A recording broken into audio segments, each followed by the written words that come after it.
38 years na ako nagluluto dito sa Itreng. Ang luto ko, kumbaga hindi nagbabago. Pag iba nagluto, parang ibang lasa. Yung iba naman sadyang na ako, sinisilip muna ako dito para makita ko. Pag wala ako dito, hindi na nagpapaluto, nalampas na sila.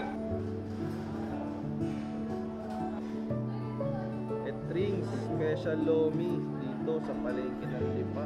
Ako si Christopher Ramos, kung tawagin ni Hapon. 38 years na ako nagluluto dito sa Itreng. Hindi ako nakapag-aral dito na hanggang dito na lang. Dito na ako na tumutok sa pagluluto.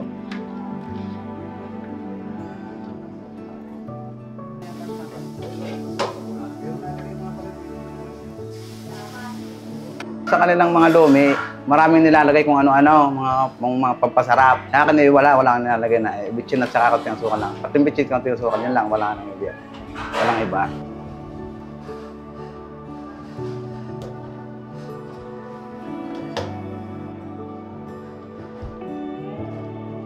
Ano ba kayo tinawag na Hapon dyan?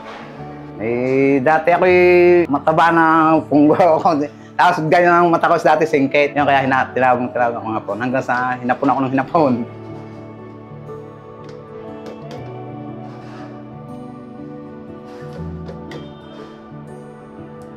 Ngayon po, yung mga toppings nyo. Yung mga ganyan, mga bula-bula kikiam lang. Mga bula-bula kikiam, ulam atay. May pandagdag din kami, di additional. Ano po mas masarap na lomi? Yung dati ba kung simple lang o yung may marami ng toppings? Parang yung simple lang. Kasi simple, ang iba'y hanap yung mura, medyo mura medyo kuhan. Siyempre pag kayo nagdagdag ng mga toppings, mahiging 100, kumbaga, sa halip na 55 lang, yung 100.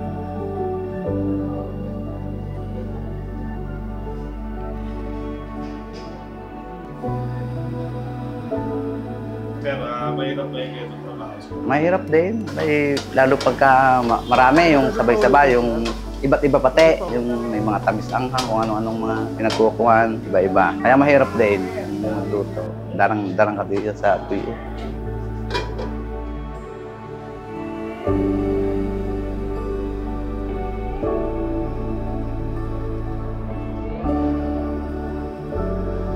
Ako si Hapon, inimbitahan ko kayong kumain dito sa Itreng Lumian sa palengke.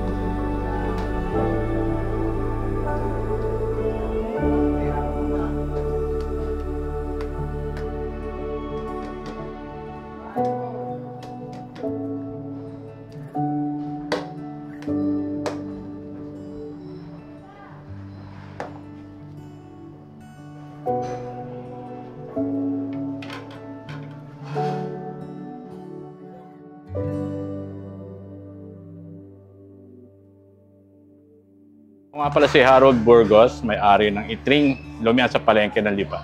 Bali ito ay family business, namana ko lang to. Bali mga na 1980s, mga 78 to 80s. Tagal na ito, mga 40 plus. Sino pong nag-start nito sa Mother ko yung Itreng, Demetri siya.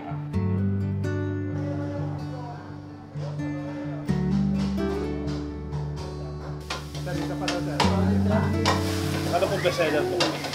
Lomi pa rin. Bali, nadagdag lang yung mga black gisado, may tamis anghang, tsaka yung mga chicken lomi. Kasi yung mga lomi lang, nung una, ano lang yan, ang toppings lang yan, yung kikiam, bola-bola, ulam atay. Yun lang, napadagdag lang yung mga chicken lechon.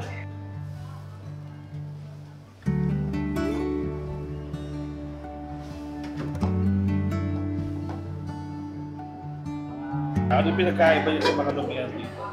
Wala namang pinagkaiba kasi simple lang yan. Noodles na may sabaw na may malapot na cornstarch. Depende na lang sa'yo kung merong additional na pampalasa talaga.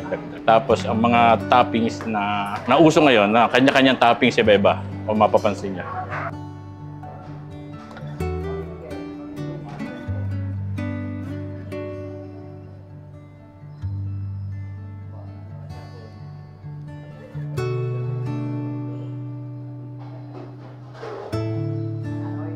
Ang pinaka-technique talaga, gagawa ka ng sarili mong timpla. Yung may sibuyas, na may toyo, kalamansi, may sili, at saka pwede mo lagyan siya ng extra bawang. Ayun ang uso dito kasi sa Lipa.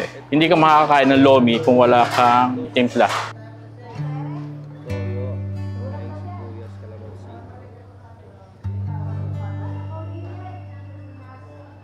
Sir, kamusta naman po yung ganitong negosyo? Okay naman.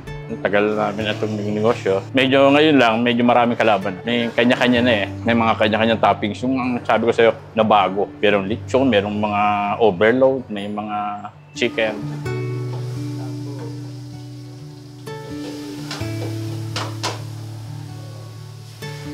Sir, anong sekreto niyo? Bakit naman kayo ng ganito katagal? Sa suki rin yan. Sanay sa yung suki mo, nagustuhan. Kaya lang, yung iba ko ng suki, siyempre wala na, 40 years na, more than.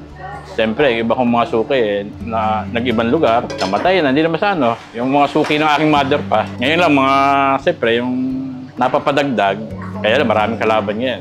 Kaya, hindi ka tulad nung una. Solo to nung una lalo, palengke pa, dinadahil.